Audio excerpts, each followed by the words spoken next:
এখন আমরা আলোচনা করতে চাই শরীকে কোরবান দেয়া যাবে কিনা সে প্রসঙ্গে। আমরা সকলে জানি রাসূলুল্লাহ সাল্লাল্লাহু আলাইহি ওয়াসাল্লামের যুগে সাহাবায়ে কেরাম রাদিয়াল্লাহু তাআলা আনহুম তারা গরু এবং মহিষ, ওটে কয়েকজন মিলে একসাথে কোরবান করতেন, এমন অসংখ্য হাদিস রয়েছে। হযরত জাবের রাদিয়াল্লাহু তাআলা আনহু বলেন, কুন্না নাতামাত্তাউ ফি আহদি রাসূলিল্লাহি সাল্লাল্লাহু আলাইহি ওয়াসাল্লাম ونذبح البقرة عن 7 والجزور عن 7 نشترك فيها। হযরত জাবের বলেন, রাসূলুল্লাহ সাল্লাল্লাহু আলাইহি সাল্লামের সময় আমরা তামাত্তু হজ করতাম এবং আমরা 7 জনে মিলে একটি গরু কোরবান করতাম এবং 7 জনে মিলে আমরা ওট কোরবান করতাম। আমরা একটি ওট এবং একটি গরুতে 7 জন শরীক হতাম। হযরত জাবের রাদিয়াল্লাহু তাআলা আনহু আরো বলেন, নাহারনা মা রাসূলিল্লাহি সাল্লাল্লাহু আলাইহি ওয়াসাল্লাম বিল হুদাইবিয়া আল বুদনাতা আন সাবআতিন ওয়াল বাকারাতা আন সাবআ, যে আমরা রাসূলুল্লাহ সাল্লাল্লাহু আলাইহি সাল্লামের সাথে হুদাইবিয়াতে কোরবান করেছি। আমরা একটি গরু 7 জনের পক্ষ থেকে, একটি ওট 7 জনের পক্ষ থেকে আমরা আদায় করেছি। যদিও দুটি হাদিসেই এখানে হজের প্রসঙ্গ এসেছে। নাতামাত্তাউ মানে হজ্জে তামাত্তু, আর হুদাইবিয়াতে রাসূলুল্লাহ সাল্লাল্লাহু আলাইহি ওয়াসাল্লাম উমরা করার জন্য গিয়েছিলেন, সেখানে বাধাপ্রাপ্ত হয়েছেন, তারপরে সেখানে হাদি তিনি জবে করেছেন। এখানে হজ এবং উমরার সাথে বিষয়গুলো সম্পৃক্ত হলো, কিন্তু হজ এবং উমরা ব্যতীত মুতলাকভাবেও হাদিস পাওয়া যায়। হযরত জাবের রাদিয়াল্লাহু তাআলা আনহু বলেছেন, আন্নান নবী সাল্লাল্লাহু আলাইহি ওয়াসাল্লাম قال আনিল আল বাকারাতু আন সাবআ ওয়াল জাজুরু আন সাবআ। প্রিয় নবীজি বলেছেন, একটি ওট 7 জনের পক্ষ থেকে, একটি গরু 7 জনের পক্ষ থেকে কোরবান করা যায়। এই হাদিসে উমরা, হজ ইত্যাদির সাথে কোনো সম্পৃক্ততা নেই, বরং হাদিসটি মুতলাক। সাহাবায়ে কেরাম রাদিয়াল্লাহু তাআলা আনহুম তারা এভাবে কোরবান করতেন শরীকে, এটা সুস্পষ্টভাবে প্রমাণিত। ইদানিং কোনো আলেম বলছেন যে না, এটা শুধু সফর অবস্থায় করা যাবে, অথবা হজে যখন কেউ দমে শকর দেবে তখন তারা এটা করতে পারবে।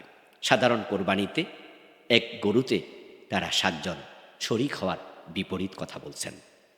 অথচ রাসূলুল্লাহ সাল্লাল্লাহু আলাইহি ওয়াসাল্লামের পক্ষ থেকে সরাসরি মুতলাক হাদিস আমরা পেলাম, আল বাকারাতু আন সাবআ ওয়াল জাজুরু আন সাবআ। আল্লাহর হাবিব তো বলেই দিলেন, একটি গরু 7 জন, একটি ওট 7 জন কোরবান করতে পারবে।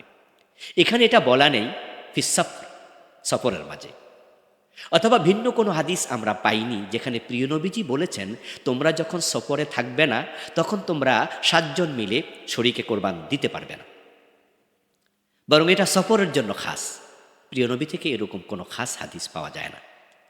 সুতরাং যারা আজকে বলছেন যে শরীকে কোরবান দেয়া যাবে না, তাদের পক্ষে আদৌ কোনো দলিল আছে কি? শরীকে কোরবান দেয়া যাবে না নিষেধাজ্ঞার কোনো হাদিস কি তারা দেখাতে পারবেন? আমরা আজ পর্যন্ত পাইনি। সুতরাং সামর্থ্য যদি কম থাকে তাহলে শরীকে কোরবান দিতে কোনো বাধা নেই। শরীক 2 থেকে শুরু হবে 7 পর্যন্ত। একা একা দেয়ার বিধান তো আছেই, একা দেয়া বরং উত্তম। বরং একা যদি কোরবান দেয় তাহলে কোনো প্রশ্ন থাকে না, যাকে শরীক নিলেন তার ইনকাম হালাল কিনা, তার নিয়ত সহি কিনা, কোনো প্রশ্নই তো ওঠে না। এই জন্য আমরা বলবো, সামর্থ্য থাকলে একাই দিন। গরু পারেন না তো ছাগল দেন, একটা খাসি দেন, একটা দুম্বা দেন, একটা বেড়া দেন। আর সামর্থ্য থাকলে ওট দেবেন, গরু দেবেন। আর যখন কেউ চায় যে না আমরা মিলেমিশে দেব, তাহলে 2 জন, 3 জন, 4 জন, 5 জন, 6 জন, 7 জন পর্যন্ত সুযোগ আছে। কেউ কেউ বলেন যে বেজোড় সংখ্যা হওয়া লাগবে, এ দাবির পক্ষে কোনো দলিল নেই, বরং 1 থেকে 7। তো 1 হলে তো আর শরীক হয় না, এই জন্য আমরা বলছি 2 থেকে 7 পর্যন্ত দেওয়ার সুযোগ আছে। এখন প্রশ্ন হলো, শুধু একটা বকরি পরিবারের সকলের পক্ষ থেকে দেয়া যাবে? হ্যাঁ, দেয়া যাবে। পরিবারের উপরেই কোরবানি ওয়াজিব হয়। এক পরিবারে যদি 10 জন থাকে, 10 জনও সামর্থ্যবান থাকে, আর তারা একান্নবর্তী হয়, 10 জনে মিলে একটি ছাগল দিলে এনাফ। আর তারা যদি 2টি 10টি দিতে চান, 5টি 10টি 10টি আরও বেশি দিতে চান, সেটা জায়েজ, কিন্তু সর্বনিম্ন একটি।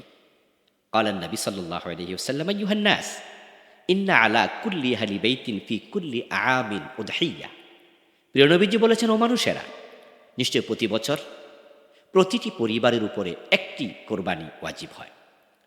তাহলে এক পরিবারের পক্ষ থেকে একটি ভাগ দিলেও হবে, একটি বকরি দিলে হবে, শরিকানা এক ভাগ অথবা একটি বকরি।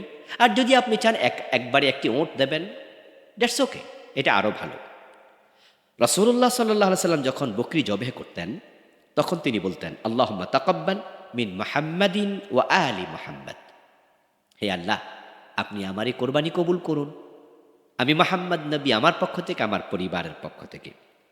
আবু আইয়ুব আনসারী রাদিয়াল্লাহু তাআলা আনহু বলেন, কানা রাজুলু ফি আহদিন নবী সাল্লাল্লাহু আলাইহি ওয়াসাল্লাম ইউদাহি বিশ-শাত আনহু ওয়া আন আহলি বাইতিহি। যে রাসূলুল্লাহ সাল্লাল্লাহু আলাইহি সাল্লামের সময় নবীর সাহাবারা যখন কোরবান করতেন, তখন একটি ছাগল জবেহ করতেন তার নিজের পক্ষ থেকে এবং তার নিজের পরিবারের পক্ষ থেকে। তাহলে বোঝা যায়, একটি পরিবারের পক্ষ থেকে একটি কোরবান করলেই দায়িত্ব আদায় হয়ে যাবে, এবং শরীকে কেউ কোরবান দিতে চাইলে দিতে পারবে, কোনো সমস্যা নেই। আসসালামু আলাইকুম ওয়া রাহমাতুল্লাহ।